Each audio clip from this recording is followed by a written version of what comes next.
I'm Charlotte McLeod with investingnews.com, and here today with me is Dr. Phil Magness. He's the David J. Thoreau Chair at the Independent Institute. Thank you so much for being here. Great to have you. Yeah, happy to be here. Really good to be speaking with you. I think it's the perfect time because we are going to hone in on what's going on with tariffs today. So this is a hot topic for sure right now, and it's an area where you have a lot of knowledge. So we'll get into current events, but before we go there, I'm wondering if we can talk a little bit about the history of tariff usage in the US. I know Absolutely. that's a really big topic, so we'll see what we can do, but I think people they'll remember what Trump did with tariffs in his previous term. But if we look way back in history, we can definitely see ebbs and flows in how tariffs were used. So let's start there. Absolutely. So it actually dates all the way back to the Declaration of Independence. If you read the grievances against King George, one of them was that he has disrupted our trade against the rest of the world, the right of the colonists to trade freely with the rest of the world. So when the Constitution was written, this was very much on everyone's mind. So in 1787, they draft a clause of the Constitution that allows Congress to have the power to impose taxes, excises, imposts, and duties. Encompassed in that are what we refer to now as tariffs.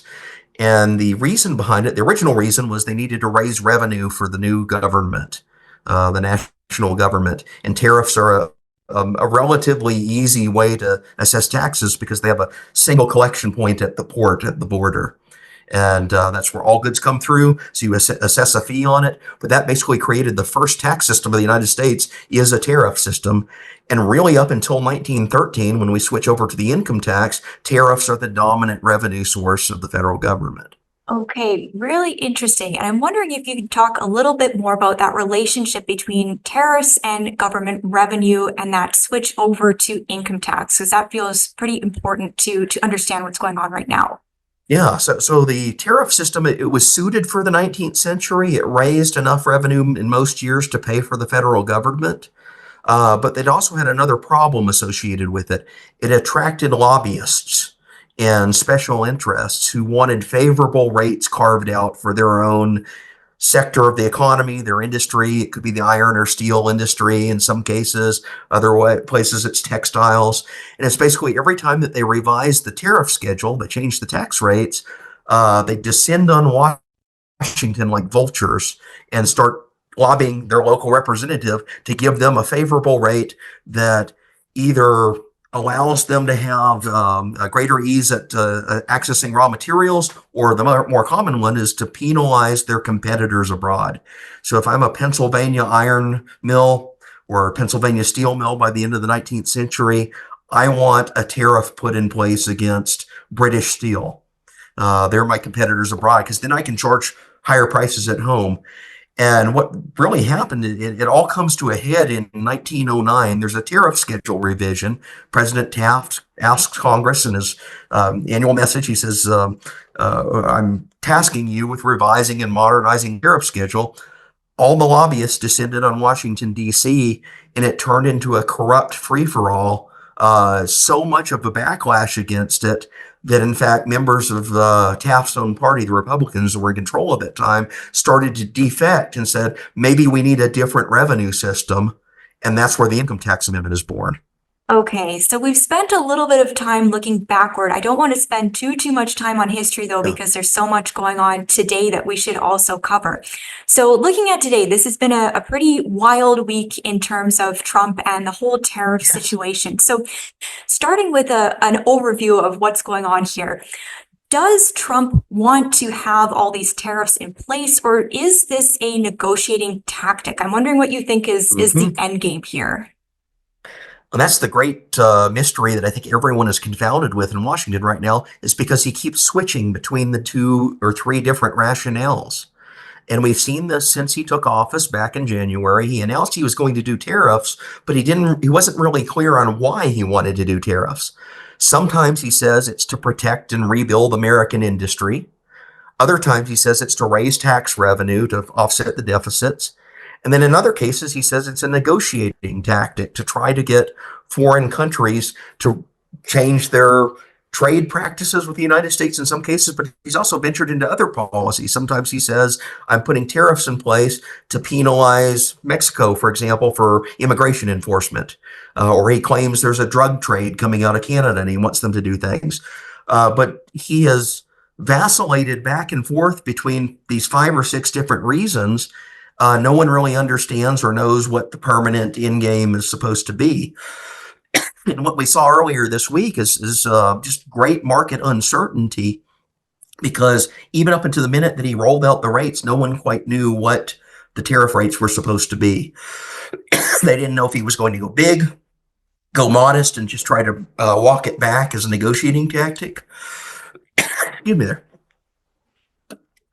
Or if he was actually going to put in extremely high rates. And unfortunately, what we got were very, very high rates, some as high as 50 or 60% against other trading partners, and then a baseline international rate of 10% against all tariffs. And to give you some perspective, that baseline of 10% is about 3 times what the previous average tariff rate was before Trump took this action. Okay. So that's what's going on right now. And talking about those calculations, I think probably many people have seen that very interesting formula that's come out. So wondering if you can talk about that. What do you make of that? Because I'm not such a math person, so to me that looks very complicated. Yeah, so they intentionally made it look complicated, because what they published on the White House website and they circulated to the press was a picture with all these Greek letters, and it looks like it's something out of a science journal.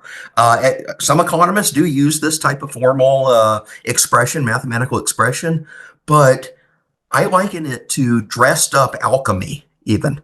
I use that as very intentionally as a term, because it turns out the Greek letters are actually just stand-ins for very simple numbers, very simple calculations. And one of those calculations is, so they use concepts from economists we refer to as price elasticity. And 2 of those Greek letters are offsetting elasticity measures. They measure, they basically multiply the number 4, which is one of their parameter assumptions, by the number 0.25, which is their other parameter assumptions. 4 times 0.25 equals 1. So it has absolutely no effect. The Greek letters are just in there for window dressing. And what it comes down to is they came up with a improvised formula to get Trump the numbers that he wanted. And that improvised formula mistakes the use of the trade deficit, the difference between imports and exports with individual country, for the tariff rate. And basically just subtracts those 2 and then divides it into itself. And you get these numbers that are just basically drawn out of thin air, with the only pretext being that he wants to justify higher tariff rates on specific countries. Yeah, I think if the intent was to confuse, certainly that happened. So essentially you're saying we started with the end result and then went backwards to figure exactly out the calculation. They decided what they wanted to do, and then they made a formula to fit what results they sought, essentially. Very, very tricky. So yes. Looking more at this whole tariff situation, I know this week and leading up to it, there's been a lot of concerns that these are going to be inflationary for the US. So curious to get your take there. What do you see coming, and what historically have tariffs meant for inflation? Right. So tariffs, they have a complex relationship with inflation, because, there can be distortive effects that alter the price level. And that's the traditional definition of inflation, is a change in the price level. I actually think the inflation discussion is a little bit of a canard here for a much more precise micro level effect on prices. So what tariffs essentially do is they're a tax. They're a tax on goods as they cross the border, and they work in 2 ways. 1, you can actually pay the tax, which collects revenue for the federal government, or 2, if the tariff is so high, it changes the import pattern to seeking a domestic producer, a domestic company that makes the same or a very similar product at a higher price. So either the tax collected tariff or the trade diversion effect, the protective effect of the tariff, they have the same tendency here. They raise prices on domestic products. And the burden of that is passed through by companies that are purchasing things eventually into the lap of the consumer. So what it means is if you are buying a toaster oven or a refrigerator or a new car that uses steel and aluminum as raw material inputs, the production of those products is now going to be more expensive because there's a tariff on steel or there's a tariff on aluminum. And rather than absorbing that on the company side, they pass it through to consumers in terms of higher prices. So what it means is if you're looking to buy a new car next year, it's probably going to be significantly more expensive because now it encompasses the price of that tariff on it. So you see micro level increases in prices on individual targeted products that are subject to the tariff. Okay, okay. And speaking about industry, let's talk a little bit more about that because that's one of Yeah. the possible Trump goals here is to bring more industry manufacturing into the US and boost that. So Yeah. if I'm understanding, so we do get that in this situation, but then also the higher prices. Exactly, exactly. So it's all a trade-off.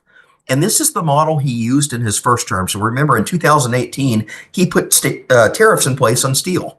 And he suggested this was a national security justification, which might be a possible argument here because China is a major steel producer. Although this time around, he's targeting Canadian and Mexican steel, not Chinese steel, because it turns out America imports very little steel from China. It mostly gets it's either domestically produced in the United States or it's imported from Canada and Mexico or the major other producers. But what's going on here is Trump is saying he's doing this on behalf of the American steel industry to try to bring the companies home, to try to reshore them and revitalize American steel. There is something of an effect there because the steel industry, higher prices will benefit it. Higher prices from that tax or from that trade diversion will benefit the steel industry. But the question is, what's the net overall effect? Because if it helps 10,000 steel workers, creates 10,000 new steel jobs, but it costs 150,000 jobs in other industries that use steel through higher prices, then on net, it's harmful. And that's the big concern here because historical instances when we've done this, they've been very beneficial to the steel industry, but they've cost other sectors of the economy significantly higher prices. And people respond to that, like automobile manufacturers, they respond to that by laying off workers. And we've already seen that. The major U.S. automobile manufacturers have announced in anticipation of higher steel and aluminum prices, they're going to do temporary layoffs of factories that were operating just a few months ago. This is clearly very complex, and I'm going to ask you another big question. We'll see what we can do to address it. So, what is your outlook then in this situation for the U.S. economy? Because we've had these inflation concerns. There's also recession concerns that have been in the background for a while. Now they're kind of coming more to the forefront. What do you see coming? Well, this is the great risk we're facing it. And this is why everyone's sitting on edge here, is because this could be the event that supercharges us into a recession. It could be the major trigger. We know historically, one thing that the United States did on the outset of the Great Depression in 1929, the stock market crashed first. That's the first event that triggers everything. Everyone knew that problems were on the horizon, and Congress thought, well, we're going to have basically a stimulus package. A 1929 style stimulus package was to wall up the American economy and protect it from foreign competition. So in 1930, they passed a tariff, but it backfired. Rather than protecting the United States, it just triggered a trade war with other countries and they retaliated against us. And within the course of about 4 years, the whole volume of international trade just disappeared. It dried up and it thrust us even deeper into a recession. So that's the nightmare scenario. I don't think we're quite there yet because this is too new, but we've had, just as of this morning, we've had 2 successive days of very, very catastrophic drops in the stock market and really the industry specific sectors of the stock market. You look at the S&P 500, that on top of the Dow Jones, both of them are way, way down because of this tariff announcement, and it's almost exclusively that. Okay, so that gives us some idea of the very bad case scenario for the U.S. economy. Anything further you would say about what's going on in the stock market right now? Because I know that's a big area of concern for investors. Yeah. So unfortunately, the way that Trump has rolled this out has not helped him. when he started talking about tariffs back in January, and then it started flip-flopping between all these different rationales, it not only creates the fear of higher prices from the tax effect of the tariff, it also creates uncertainty. So if you are a manufacturer and you have to order aluminum as a raw material for 6 months from now to plan what you're going to make in your factory, you don't know what the price is going to be. And if the price changes every 2 weeks because there's a different tariff announcement, or it changes every 24 hours because he threatens one and walks it back, it creates uncertainty. So for the last 2 months, the markets have just kind of been teetering on the edge of something bad could really happen. And then what happened with the so-called Liberation Day announcement is it confirmed some very, very high tariffs were about to be put into place, and the market reacted in extremely negative ways that still seem to be rippling out. I don't know what extent you can talk about this, but I think for investors, they're looking at this, they're wondering, okay, where are places of safety that I can go right now? Any thoughts That's there? exactly it. So the interesting thing that the conventional safe storage place in any time of economic turmoil, precious metals. And we've seen that in the gold price. It actually in the not so much since the tariffs, but in the weeks leading up to the tariff announcement, gold it surpassed $3,000 an ounce. It has been a very, very robust market. We hear anecdotes like a Costco is having trouble keeping ounces of gold in stock because so many people are ordering it. And I think there's actually a sound reason behind this. Now, gold, some of the jitters in the gold market over the last 2 days, it's leveled out a little bit, but that's just because the expectation has hit already. But these are historical stores of value in the sense that they're a bit more insulated from the chaos of the stock market. The fact that maybe 6 months from now there could be an entirely new tax that completely disrupts your supply chain planning. Gold is actually a precious metal. You can sit there and hold it, and it's a another way to put it. It's a type of it's a store of value that is relatively immune to the ebbs and flows of politics and politicians meddling in the economy. So that's why people are turning to it right now. Yeah, I think if there was ever a time for gold, certainly now is one of them. So we've been seeing it shine, notwithstanding these last couple of days. So thank you for going into that one. And we've been talking a lot about the impact on the US of everything that's going on. I wonder if we can look a little bit more globally. So we have the Yeah. US going inward into itself. And I'm Yeah. wondering what you see other countries doing in this situation. Do you see them going inward, or maybe they go outward and forge new relationships with countries that aren't the US, perhaps? Well, and that's exactly what we're seeing settle down. So one of the other interesting things is the European stock market over the last 3 months has performed generally better than the U.S. stock market, precisely because they're not under this daily shifting threat of tariffs.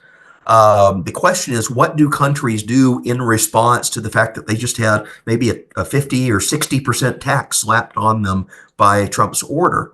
Well, there are one of two things they can do. One is they can try to retaliate by turning around and putting a tax on American goods, and this is just a race to the economic bottom. It's kind of the tit for tat back and forth between overtly hostile economic actions. And I'm concerned that some countries are actually threatening that. We saw just this morning, China announced new tariffs on the United States in retaliation. Canada, which had been the subject of the earlier tariff order, retaliated against the United States.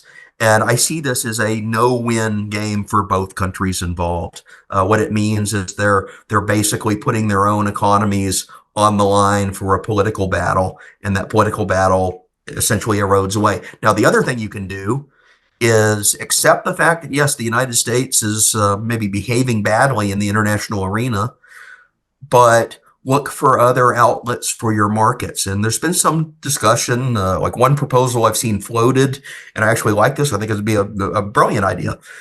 As the United Kingdom, Britain, there's been some discussion, should they revive a free trade agreement with all of the other countries that are the various former parts of the British Empire? So sign a free trade agreement between Great Britain, the United Kingdom proper, with Canada, with Australia, with New Zealand, with India, with different parts of the world that are what we now refer to as like parts of the Commonwealth and adjacent countries, you could create a free trade zone between those. And that could be a very robust area of economic activity. Yes, it would leave the U.S. behind and out of it, but that's kind of the U.S.'s own mistake. The European Union also is discussed similar things, and the EU is interesting because it's an assortment. It's a very large assortment. It's an entire continent of countries that essentially have existing free trade zones in between them. So all EU countries internally, they have their own customs union, their own market. The fact that that exists is a much more robust trading bloc than what happened in 1930 when Germany, France, England, Switzerland, you name it, Italy are all individual countries and they all had their own internal tariff policies against each other as well as the United States. Okay, interesting to go into that and get your perspective there. I think we're almost wrapping up here. I don't want to keep you too long, but before I let you go, I'll put it back to you. This is a really complex situation, and I'm wondering if there are any final takeaways you would share, things that you want people to know. I know there's probably a lot of misconceptions that you're used to seeing on this. Yeah. So, I mean, my great message here, the final message would, I hold out hope that the United States will see some of the most recent policies, particularly the so-called Liberation Day order, as an error and will reverse course. I think there's still an off-ramp where Trump could do that and save face, realize that it was rolled out in a way that was very clumsy, rolled out in a way that wasn't really based on sound economics. It was based on this weird formula that they justified. If that happens, that actually I think you start to see some of the stock markets rebound. You see investor confidence return. You see uncertainty, which is the looming presence over all of this, actually start to diminish because people can start expecting the circumstance that they're going to be in for the foreseeable future. In other words, I'd say that this policy has been pursued for very needless ways that are going to be costly to the vast majority of Americans at the benefit of a very, very small few in certain sectors and industries. And that's just generally not a good political policy or an economic one in the long run. So, the political consideration is there. Maybe Trump will see that the stock markets are responding very negatively and realize that, hey, he needs to do something different, try something different than this course he set us on, and at least salvage or get us back to a period of economic growth before a recessionary event occurs and sets in. Okay, so we haven't gone over the cliff yet. We could still walk back from a full-on trade war. Still a chance to turn around and do a U-turn, because we were the economy was not in perfect situation coming into the Trump administration. We just emerged from a very high period of inflation. But at the same time, some of the vital signs were very good, stable at least. The stock market was increasing, unemployment has been low, and actually inflation, because the Federal Reserve finally acted, inflation had been pushed back down and held down at a pretty low level. We just don't want to slip into the risk of really it's the stagflation risk, where you get both economic decline and high inflation and high unemployment and all of those problems, and chaos and uncertainty just increase that risk. Okay, well, really good to go into this with you. I found it very informative. So thank you so much for taking the time, and I'll let you go, but hope to have you back in the future because I'm sure things will change dramatically from time to time. Absolutely. Well, thank you again. Well, thank you very much. Once again, I'm Charlotte McLeod with investingnews.com, and this is Dr. Phillip Magness. Thank you for watching. If you like this video, make sure you hit the like button and subscribe to our channel. We'd also love to hear your thoughts, so leave us a comment below.